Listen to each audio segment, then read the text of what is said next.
Yo, what is going on YouTube and Facebook? I'm your boy Rory with Roar Sports Media, and I have my co-host today, Jordan Weig, and we're going to talk about some college football and how our teams can improve. Jordan, how was your holidays, man? Oh, my holidays were great. With everything that's going on, we kept it very small. Our family, we just did some Zoom. We did saw all of our families, and then we did like little drive-bys. No, not like gangs. We did drive-bys to pick up food. Ba ba ba. We did drive-bys to pick up food, so we got our Thanksgiving dinners, and so it was a good one. How about yours, Rory?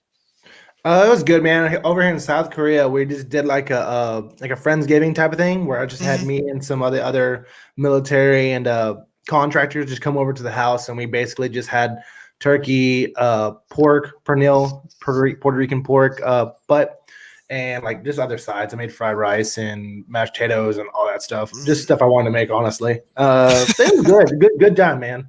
Uh, Good, good, uh, good. it was just nice to do something for other people too. Like it's just really cool thing to Yeah. do. But without further ado, man, let's get into some football. Do you want to talk about the our teams first, or you want to do college? Well, I mean, man, it's really up. Let's do college. Let's jump in. That's tomorrow. So let's get into college. Let's get into the top 25.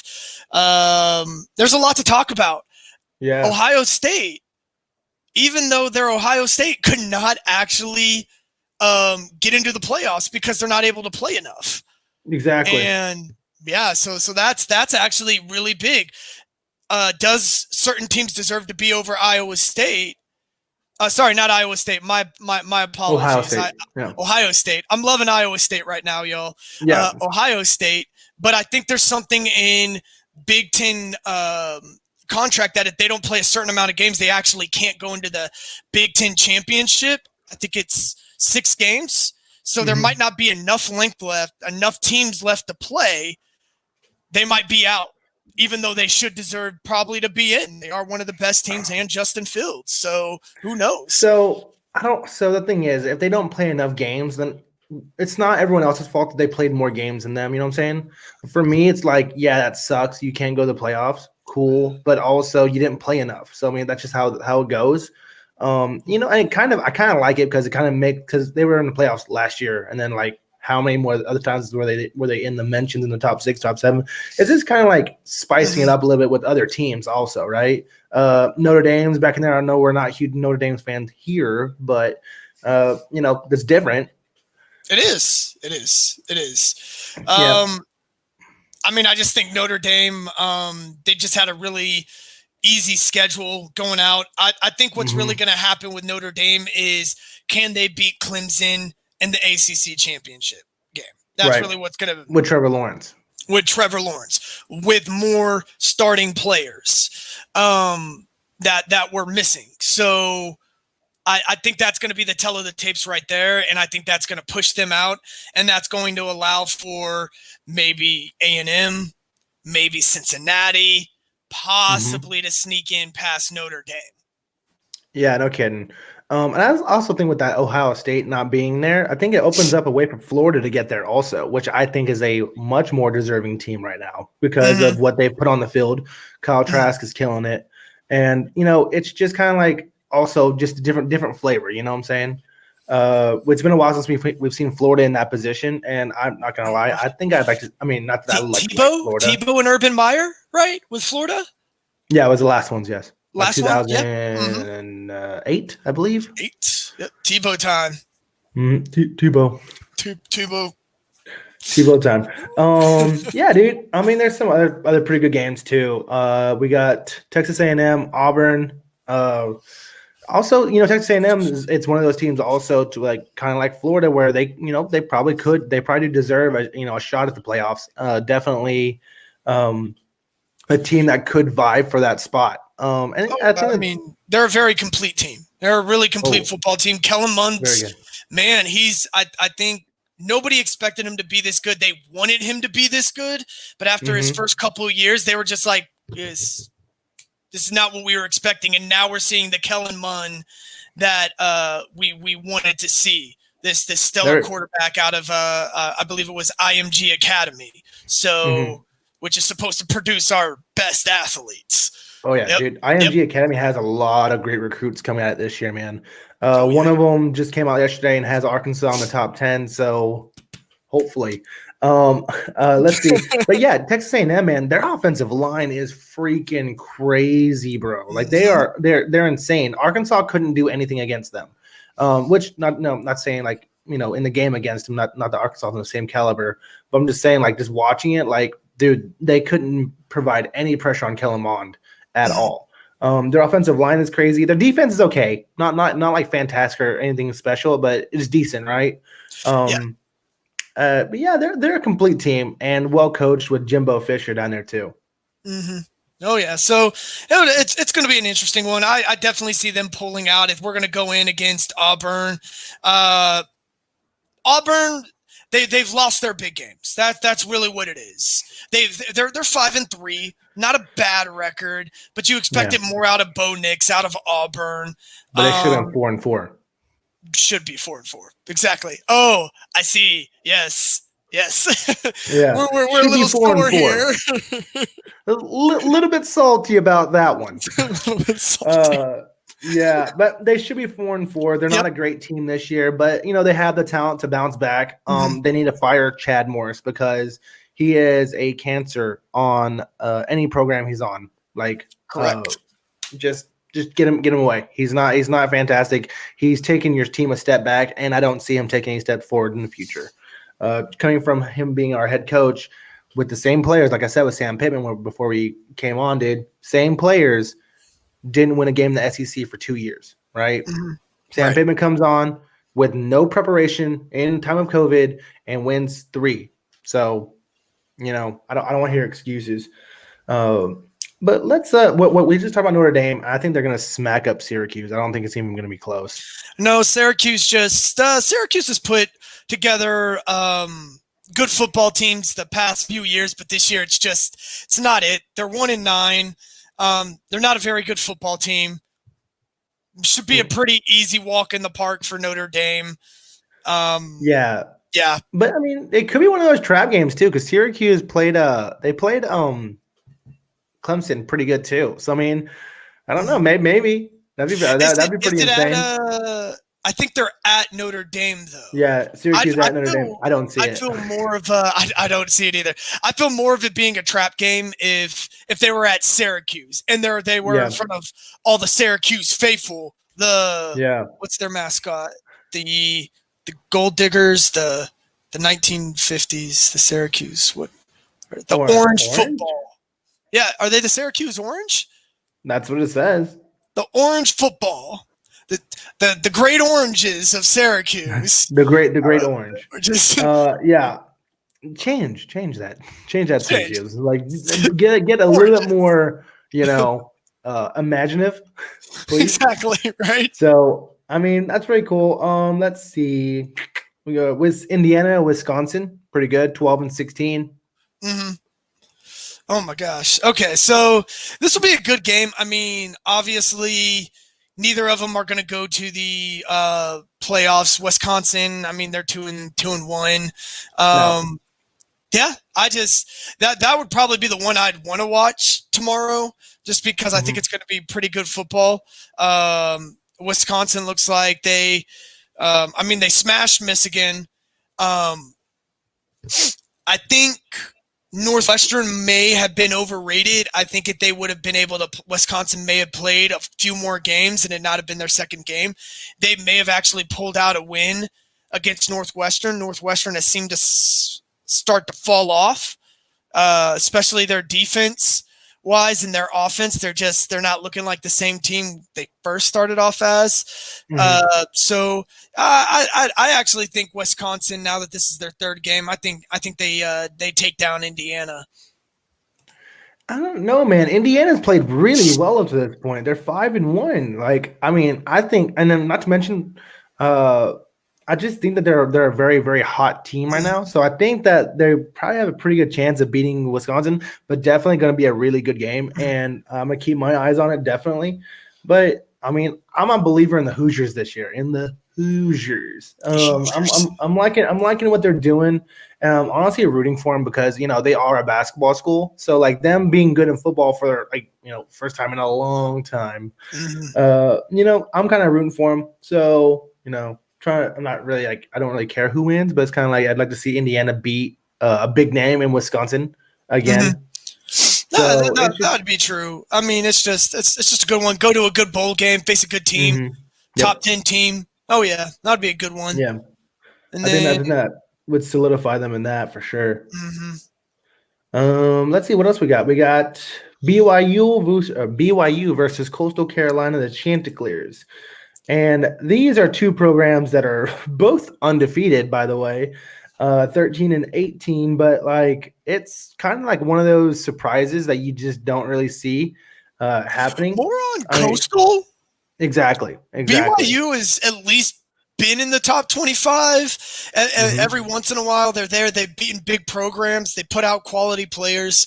Coastal Carolina, Like, I don't know, man. but dude, like they're 9-0, man. They're playing very well, and honestly, they deserve to go to a pretty good bowl this year. Like, and I'm happy for their fan base because who talks about the Chanticleers ever in college football, and like this year is giving them, this year is giving them a shot of being talked about. I mean, it's not like they've like been close in their games.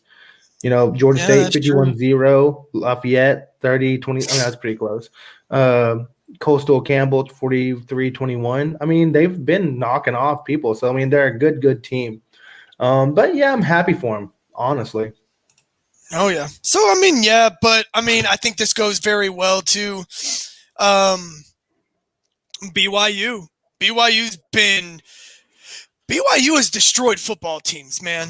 Mm-hmm. And they have destroyed actually Houston, Boise State.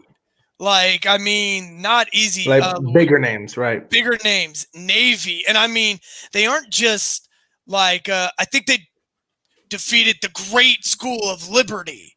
They beat them. They beat Liberty, Yeah. man. Yeah. Liberty's been Liberty, trashing man. teams too. Liberty. And that's just the game. They're just a better school. I think they're going to have a bigger program, more depth, better players, and better quality wins. I think it definitely goes to BYU, and I think they have a stellar. Isn't their quarterback pretty freaking? BYU, yeah, Zach Wilson, Zach I believe. Wilson. Yeah, Yeah, that dude is he's gonna starting be to catch a lot of eyes. he's gonna be a Yeah. first round pick for sure, man. He's going one of those teams. Yeah, And even if he falls to the second round, that's a steal because this it guy is is. gonna be good. Like people are already talking about him being like, is he like up there with Justin Fields and Trevor Lawrence at this point? A Oh lot of yeah. the big draft heads are like they're talking about Zach Wilson a lot, which I think 6'3", that 209, yeah. prototypical quarterback, can run the ball. Everything you need Mhm. him to do right now with today's aging game. Toss Yep. it, shred it. Oh yeah. Huck 'em, chuck 'em football, Hug 'em, truck 'em football for BYU. Football. Yeah, dude. So I mean, gonna be pretty crazy. Let's see. We got Clemson and Virginia Tech. I think Clemson's gonna smack up Virginia Tech, honestly. Probably. But I mean, like, Virginia Tech, that could be one of those, like, you can't really sleep on Virginia Tech. I mean, they're not a they're not a bad program. They're a good program. Like, they're not. Yeah, they're But middle of the road. I would consider Virginia Tech like in the same realm as Arkansas. Like yes, they're not bad, but you can go play college ball there and be happy. exactly. You can get to the NFL through Virginia Tech easy. Yeah, you can get to the NFL through Virginia Tech. They can put you in the NFL. It's just kind of like don't be expecting a national championship anytime soon. You know what I'm saying? Yeah. Oh, of course. Yep. Yeah, but I mean they're 4-5. Clemson's 8-1, but they lost to Notre Dame with no sunshine or a lot of their defensive core too. So I mean, yeah, it should be a pretty good game. Clemson is kind of like one of those teams where I'm pretty sure they're just going to power through the playoffs. I got money on them going to the national championship. And it's probably most likely going to be Bama versus Clemson again. Like that's just what I'm seeing, honestly. Well, if you want to solidify yourself as one of the best programs, you got to go through Alabama. And Yep. Alabama's really good. And a lot of people were sleeping on Alabama's defense, and their defense is actually really good. I mean, I think they're Yeah, the number one defense, I believe, right yeah, now. they've pulled it back together for sure. But I mean, but in the beginning of the year, whenever people were worried about them, they were allowing a lot of stuff over the top. Ole Miss, put on a show against them, dude. They put like Yep. what 40 something, 40 like 5 or 8 or something like that in that realm. So I mean, Alabama, of course, is going to be one of those teams that we always talk about. That we're always like, damn, dude, they're always there. And they have the right to be because they are. They're that good. They're that well coached, and they're that prepared. I think any of us would kill for Nick Saban to be our head coach. And it's kind of crazy how he does it, like in not even a modern way. He doesn't tweet, he doesn't like Facebook. He literally just calls people. Yep. Which is in coaching nowadays pretty much unheard of, right? Exactly. But you know what? That makes you stand out. You're doing something more. You're doing something Personal. different than everybody else. Like that. Everybody else is just trying to get on social media and then like flash, flash, flash, and then you get a call. And be like, "This is Nick Saban. Want to come play for me? We're the best. Better than we may not have $2.5 million lockers, but I've got 7 titles. And have you seen my Aflac commercials? Yeah. Yeah. And Alabama consistently puts out like 4 or 5 NFL players in the first 2 rounds of the draft almost every year. So, I mean, it makes sense why recruits go there. It makes sense why they're number one, and it makes sense why they are in the position that they are in almost every year. Exactly. By the way, I think Devontae Smith is going to be like probably a top 15, top 10 pick, their wide receiver. That dude is big, and he is fast, dude. He is fast. Like he's almost like Henry Ruggs. Oh yeah, the NFC East is salivating at the mouth because we need wide receivers. The Cowboys pick number 4, Devontae Smith, wide receiver out of Alabama. I was like, why? We're just gonna throw. Like, who cares about defense? Who cares about a weak offensive line? We don't need no running back. We don't need no line. We're just gonna throw the ball. Huck 'em, chuck 'em, football. Huck 'em, chuck 'em. Yeah. Yeah. So I mean, Alabama versus Ellis. No, that's not LSU. What am I looking at? Yeah, Alabama, LSU. Mm-hmm. Yeah, Alabama, LSU. I thought that we were fucking for some reason. LSU we're playing. LSU is just their players aren't developed, too young. They're garbage right now, dude. You can't even decide. I mean, you're against A&M. You can't even decide what quarterback to start. Steelers are going 16-0. I mean, maybe, possibly, but they played the most trash schedule in the NFL. Like they played practically no one. So also remember, with the way the Steelers are going right now, they could just stop playing week 13 and they're the number 1 seed, right? Number 1 seed, man. Like, yeah. But I mean, I'm a Bengals fan. I hate Steelers, Mr. DeBloon. But respect to you. You guys have a great organization. You have good culture, good players. I mean, I think you're dirty, but whatever. I'm a Bengals fan. So, and we all know Baltimore would have won with Lamar Jackson and their 7 starters that they were missing.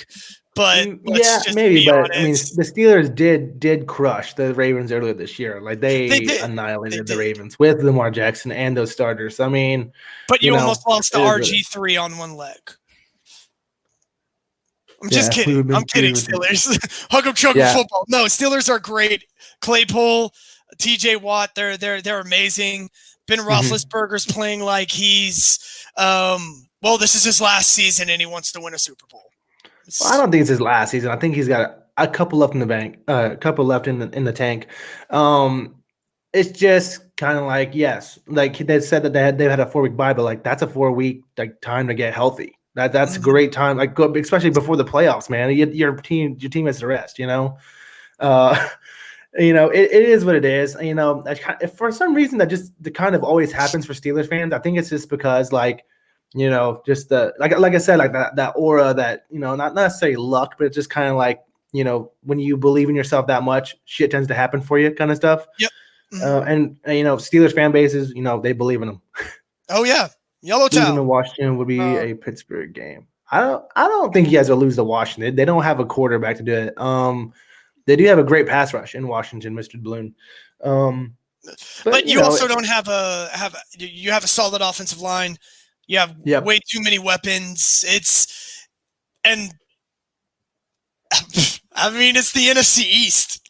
yeah, yeah, yeah. But they have 3 teams picking in the top 10, right? The NFC East. Three teams picking in the top 10, and one of our football teams could literally win 4 games and probably still make the playoffs. That's Like, insane, man. Like, dude, honestly, like the NFL, if that happens, it's like, no, that's not happening. Get out of here, and then just give it to the best record.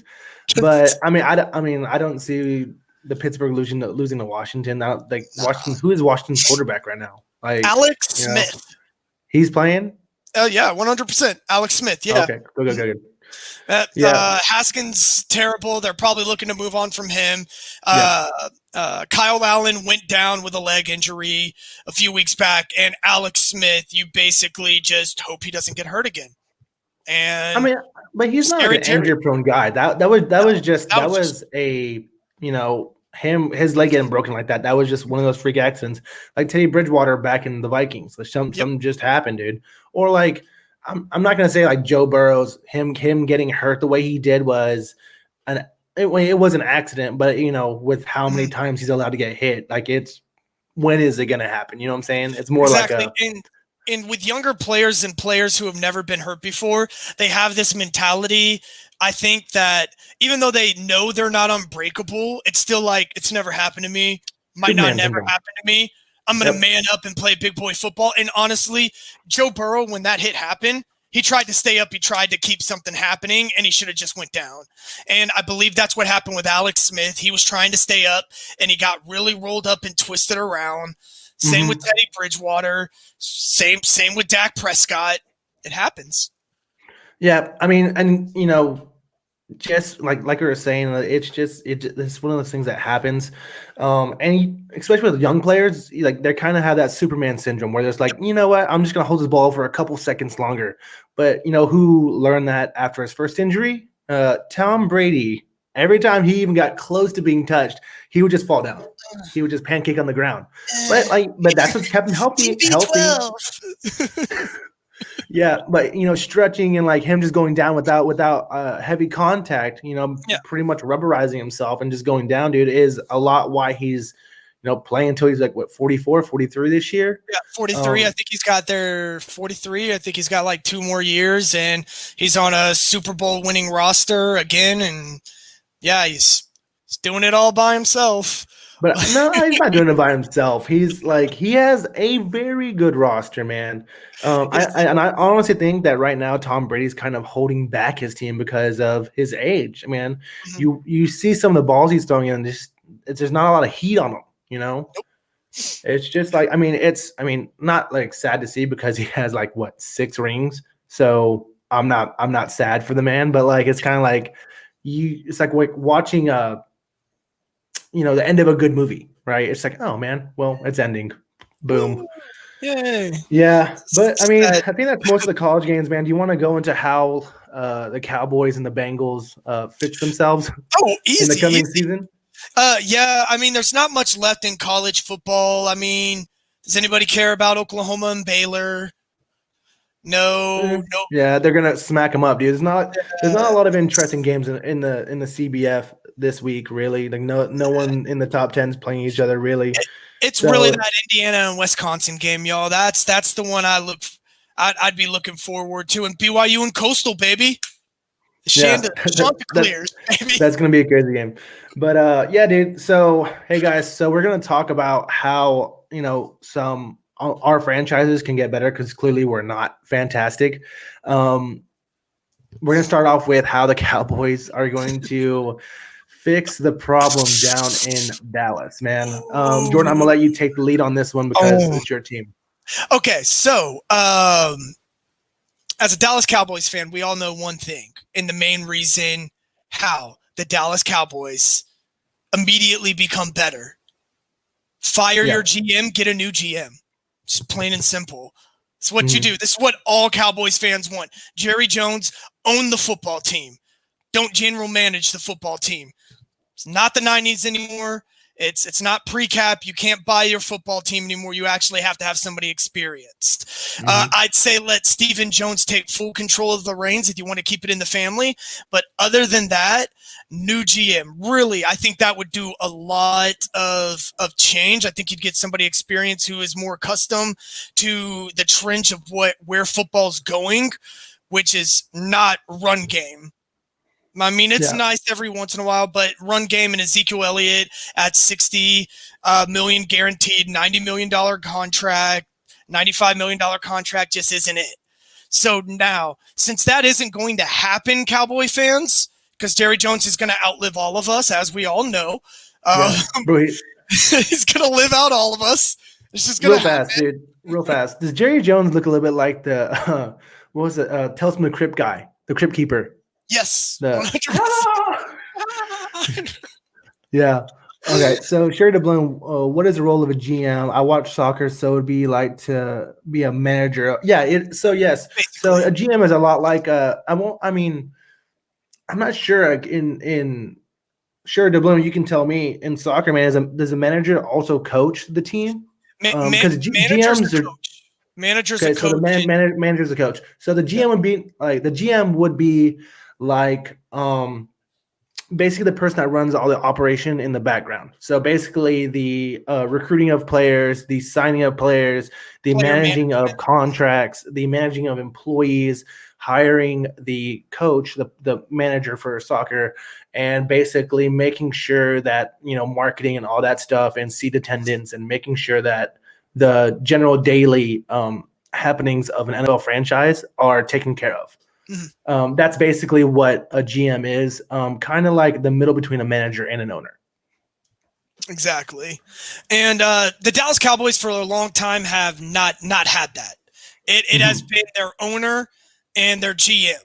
And a lot of times Jerry Jones has unintentionally ruined teams by trying to be even more than a owner, a GM. He's tried to go in there. He's tried to get involved with the coaching and the players. And a lot of times with owners in the NFL, they don't do that. That's what GM, your coaching, that's what all your coaches are for. That's what your lead scout is for. That's what they're for. And you make sure your players get paid and you sell your product.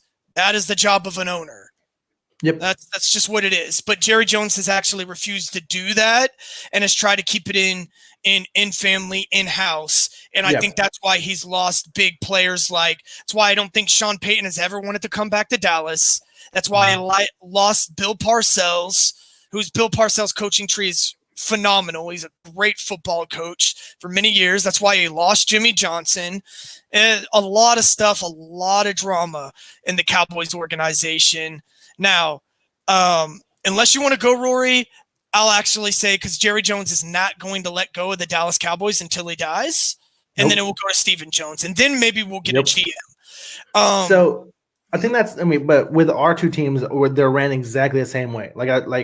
My owner is also my GM, just like how Jordan's owner is also his GM.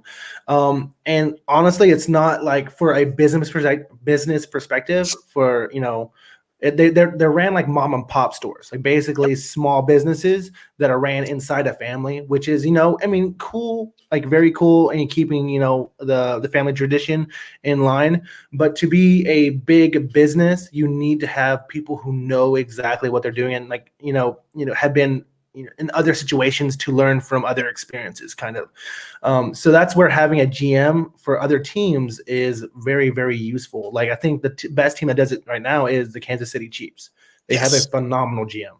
Like, they draft well, they sign players, and they manage their cap extremely well. Like, somehow they were able to sign Pat Mahomes to a $500 million deal and still be able to re-sign Travis Kelce and Tyreek Hill and all them. So that's what a good GM could do. Whereas for my case, terrible decisions are made from my owner, because a lot of it is based on personal feelings and not necessarily business. Mm-hmm.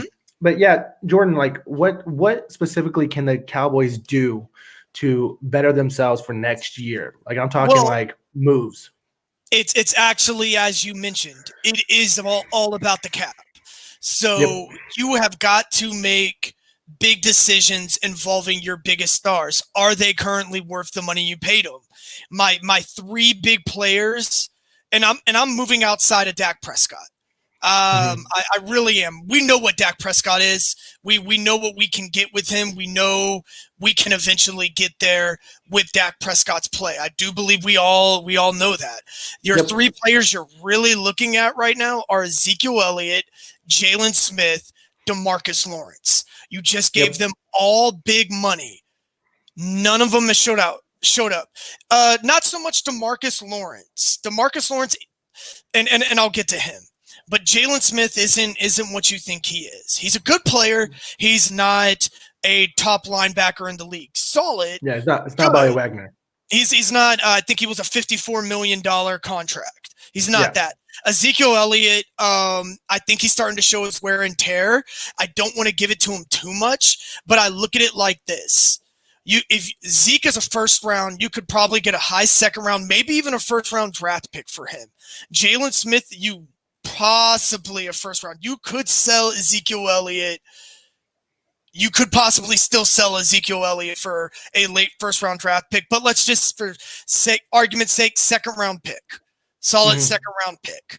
Jalen Smith, I think you're probably getting maybe a fourth, Probably a third or fifth. fourth. Could be a third. I think you could sell a third because of the brand and the story you could sell for him. So right there, and maybe Ezekiel Elliott, even with a second, you could probably throw a fourth or a fifth in there.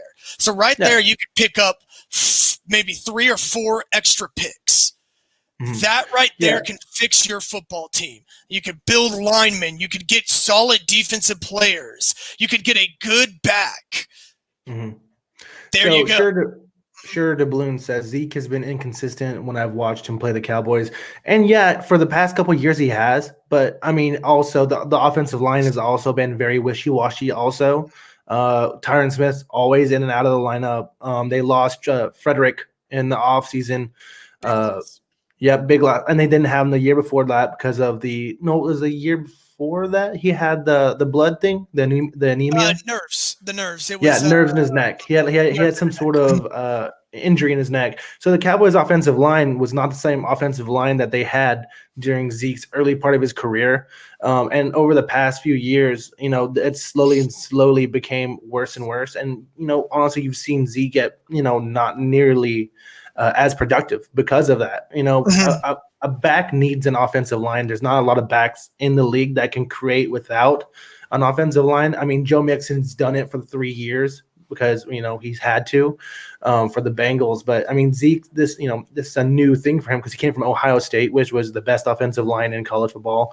Goes straight into the league with the Cowboys, best offensive line in the NFL. Football. Yep. And then over the past couple of years, he's having to adapt to a lesser talent than a lot of the teams he's facing when it comes to offensive line. So I mean, it makes sense why his decline is evident.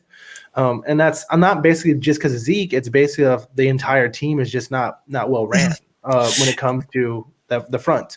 Yep. And then then it goes to another argument a lot of people have been saying. You got Mike McCarthy. You got a whole brand new coaching staff. I was actually speaking about this with my wife, and we mentioned about this a little bit earlier. When a new coach comes into a team that's been around for 4 or 5 years, they're not his players.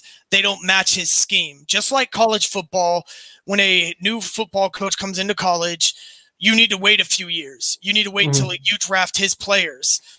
All these players that he has, other than a few, just a handful of actual players like Biotish, like Trayvon Diggs, Robinson. But really, if you're looking at 2 starters right now, Biotish and Trayvon Diggs are from Mike McCarthy's actual draft that are actually playing right now, and CD Lamb.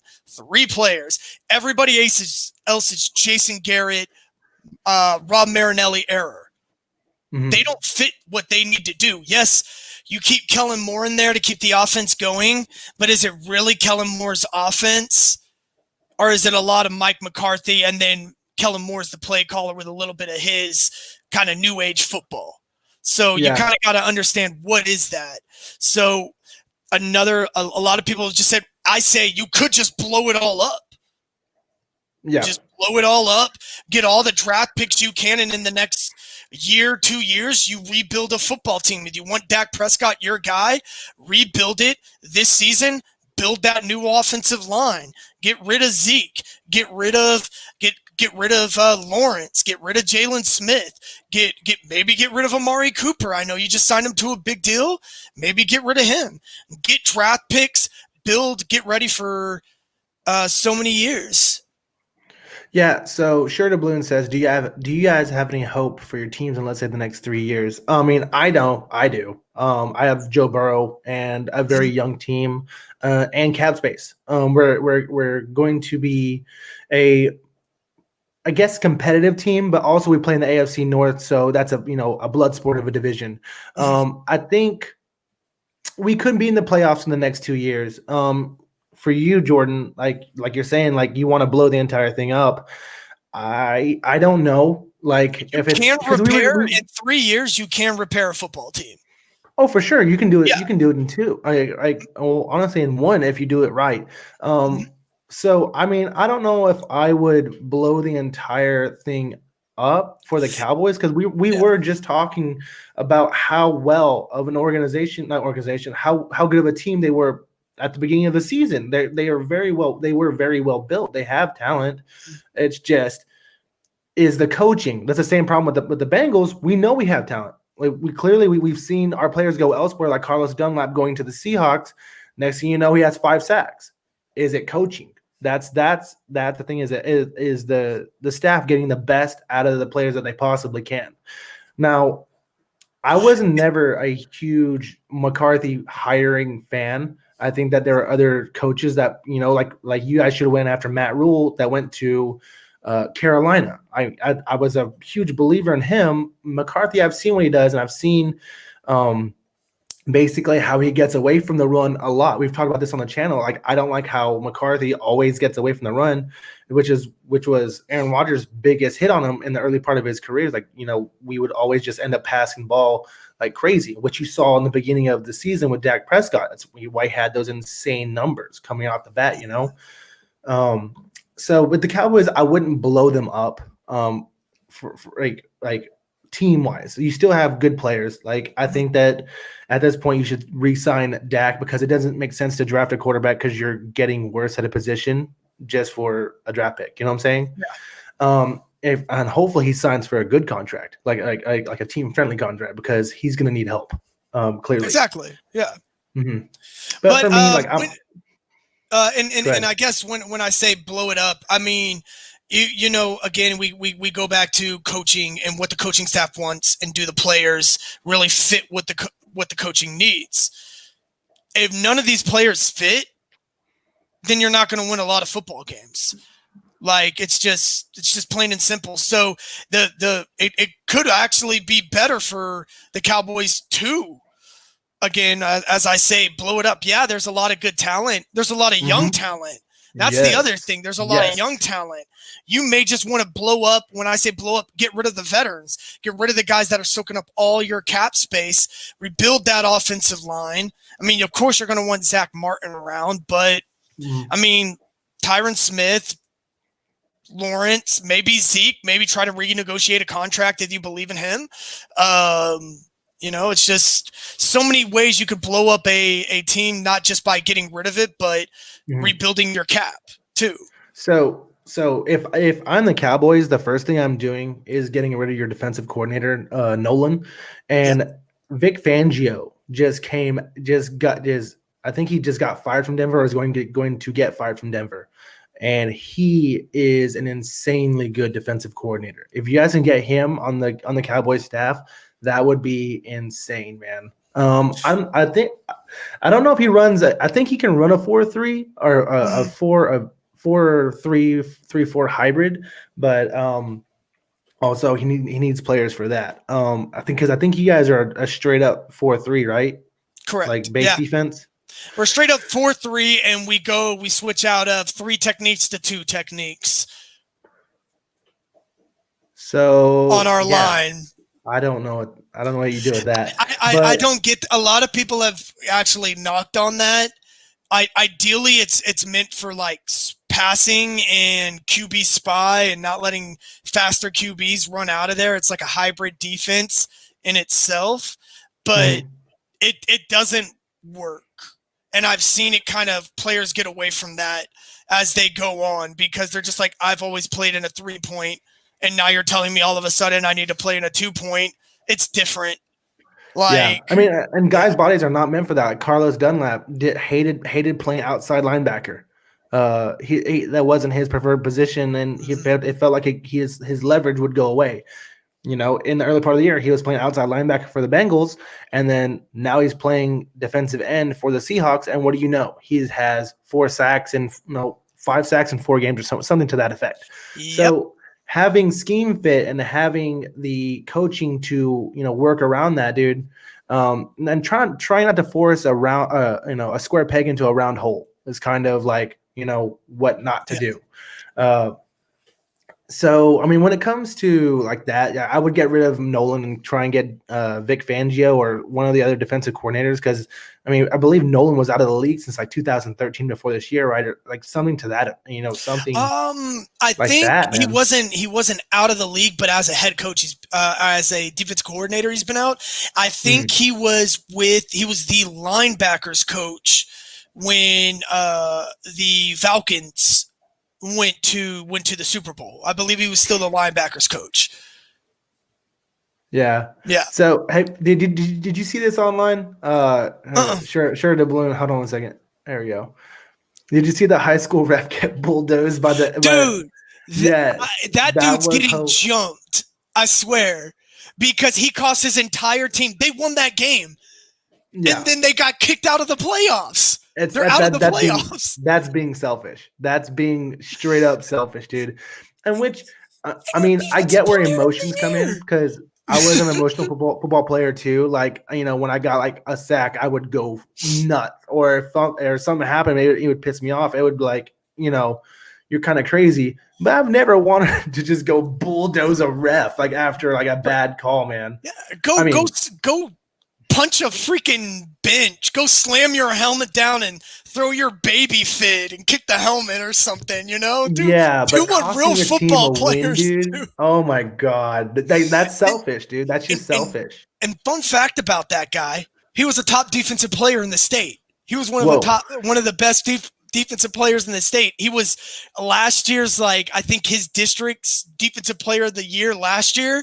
So I don't think he really fell off that much. Usually players previously who are defensive player of the year don't really fall off that their senior year, So you're probably going to that was your last game. Good job, man. Nobody's going to want to deal with you.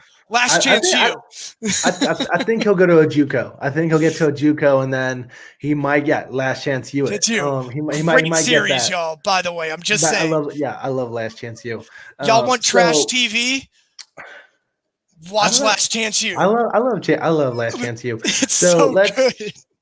So I'm gonna switch over to the Bengals, dude, because I'm pretty sure we got through the Cowboys.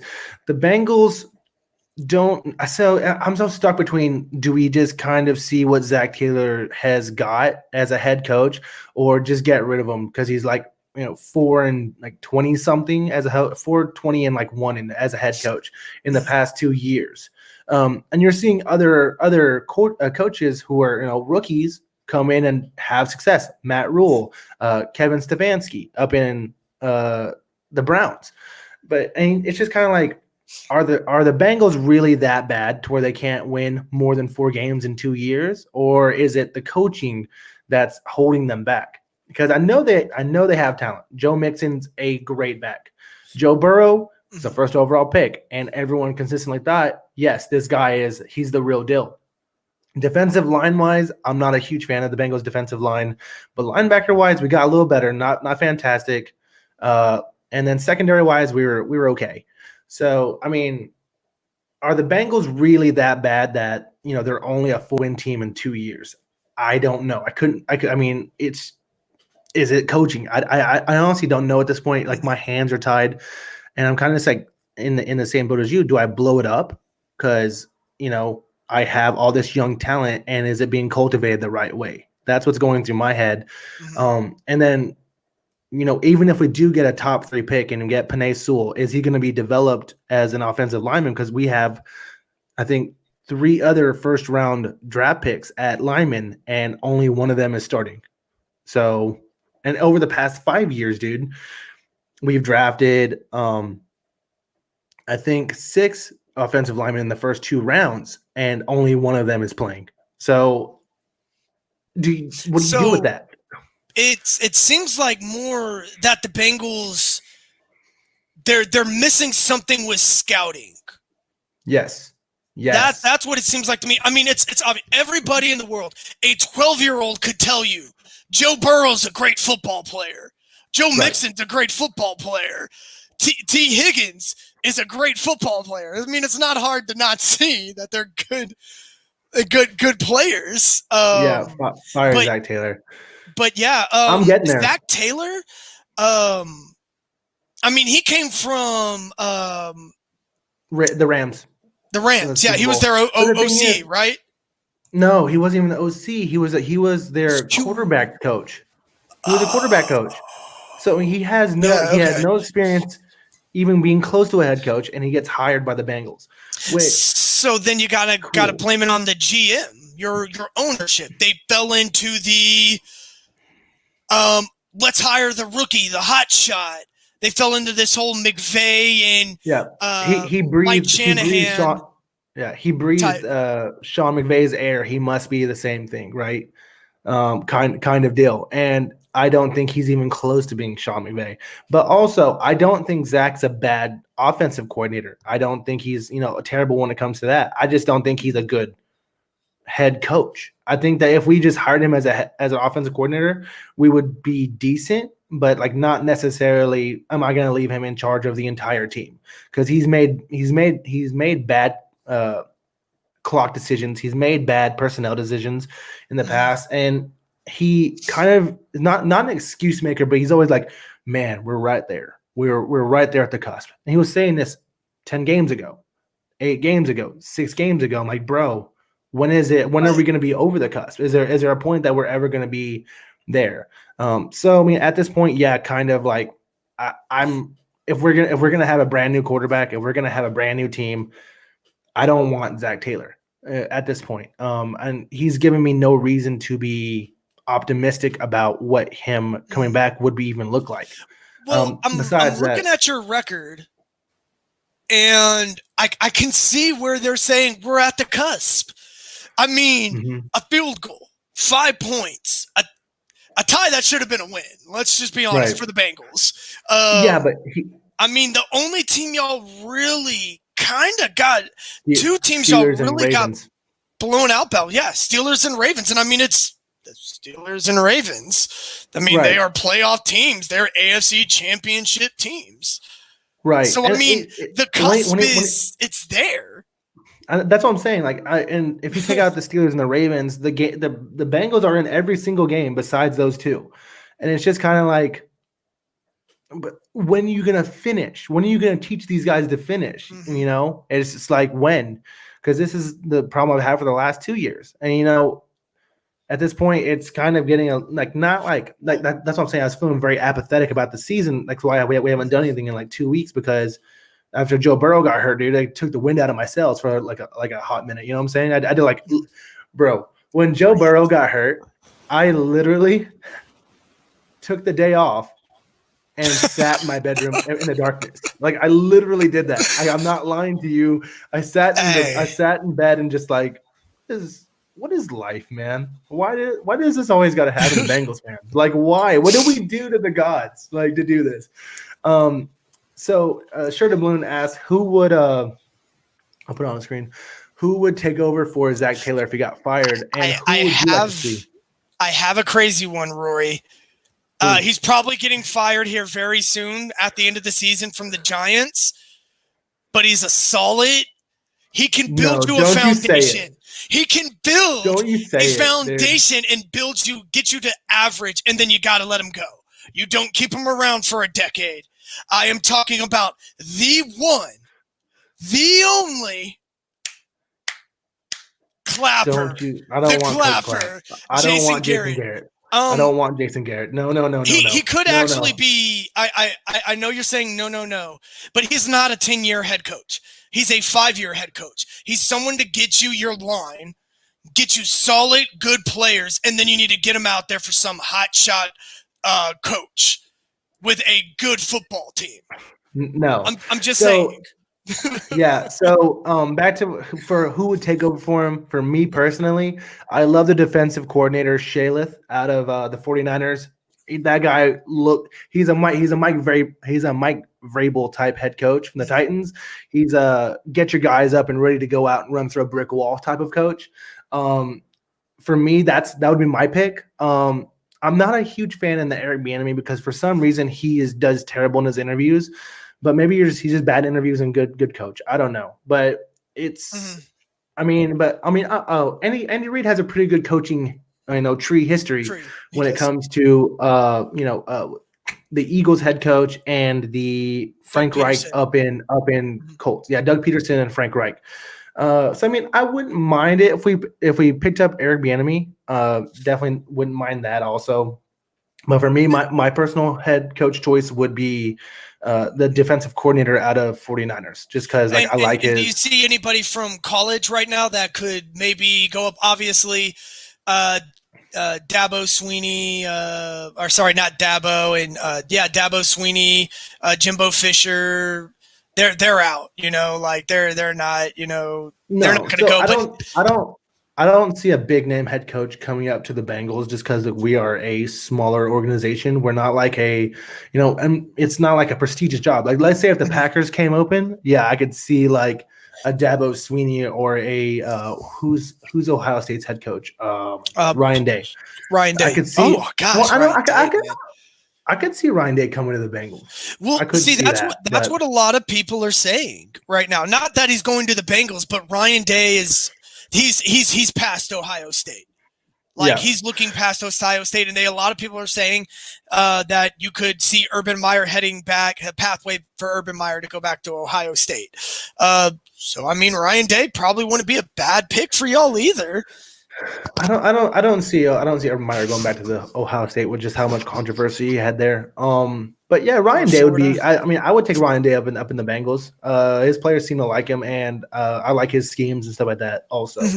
But yeah, right now, I think I'm going with Shaleth out of the 49ers would be my head coach choice, and then I would be picking up the offensive line coach that just is probably getting fired in Denver because what he's done with that offensive line this year is pretty crazy.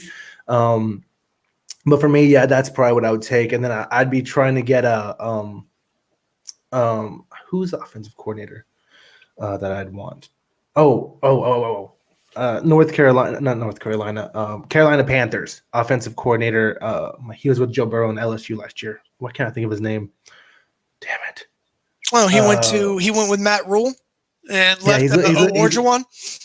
Yeah, he's with Matt Rule right now, the offensive coordinator for them. Well, also I'd like him as a head coach too, man. Honestly, he seemed to have got the best out of Joe he could have, and they have a rapport. So for me, those are my coaching, I guess, wants for my Bengals. But otherwise, the Bengals to get better for next year, we need to heavily invest in offensive linemen.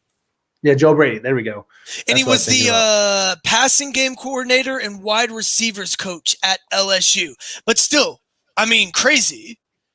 Mm-hmm. Still, though. So, what DeBloom says is for sure, Burrows is good, but he's going to injure throughout the entire game, let alone the season. Couldn't protect him at all. And that's one of the things I was fixing to say is in the draft and in free agency, there's a hashtag right now on Twitter called Protect Joe. And I'm all aboard for that. Like we were saying at the beginning of the show, sure to Bloom, the Bengals have not properly invested in the offensive line and got the best talent at the position, since we let go of Andrew Whitworth and Kevin Zeitler in 2020. Yeah, there we go, Joe Brady. We haven't got the best we haven't had a good offensive line since Andrew Whitworth left us and Kevin Zeitler left us, and we had Clint Bowling. So I mean, the offensive line has been suspect for the past 5 years, which is, also coincided with us not being a great team for the past 5 years. That's why I always say when you're building a team, build from the interior lines out, because that's what's going to win you football games. Shit, I mean, the Steelers know about that. You guys always have a great defensive front and a pretty good offensive line, and that's how you guys have been winning. The Bengals always have flash. We always have cornerbacks. We always have wide receivers, a decent running back, but our offensive line and our defensive line are always the things that are suspect. And that's why we lose games, honestly, because we can't protect the quarterback and we can't create pressure. And I mean, you also got to think the AFC has gotten a lot better. There are more competitive teams than there used to be in the AFC, and a lot of young talent there, a lot of just good coaches. Just wow, the AFC is just crazy, like total 180 from the NFC. Yeah. Mm-hmm. Yeah, for sure. Yeah, dude. Is there anything else you wanted to cover, like today? No, man. I mean, I know we're gonna be back on tomorrow for the NFL, but I mean, today, is there anything else you wanted to cover? Nope. Dude, that sounds about it. It looks like we've covered everything. I mean, yep. We all know what we need. I mean, it's plain and pointless. Yeah. It's plain and simple what we need, and I still think you need the clapper, dude. I'm not taking the clapper. I don't want the clapper. I don't want him. He'll get you that offensive line. Yeah. Sure, to Balloon 90. I appreciate you, man, being in the comment section with us. It helps us out, honestly, a lot to run the show. And the feedback was great, man. We appreciate you, watching, and everyone else that tuned in for a little bit too. Like I said, this is a brand new channel. We're really trying to figure everything out. We're trying to create good content. We're trying to have good talk. So I mean, if you could like, subscribe, all that stuff. I'm a YouTuber too, so I'm gonna say it. Appreciate you guys watching. Thank you so much. Until the next time, welcome to the Roar. Peace. Say bye, Dad.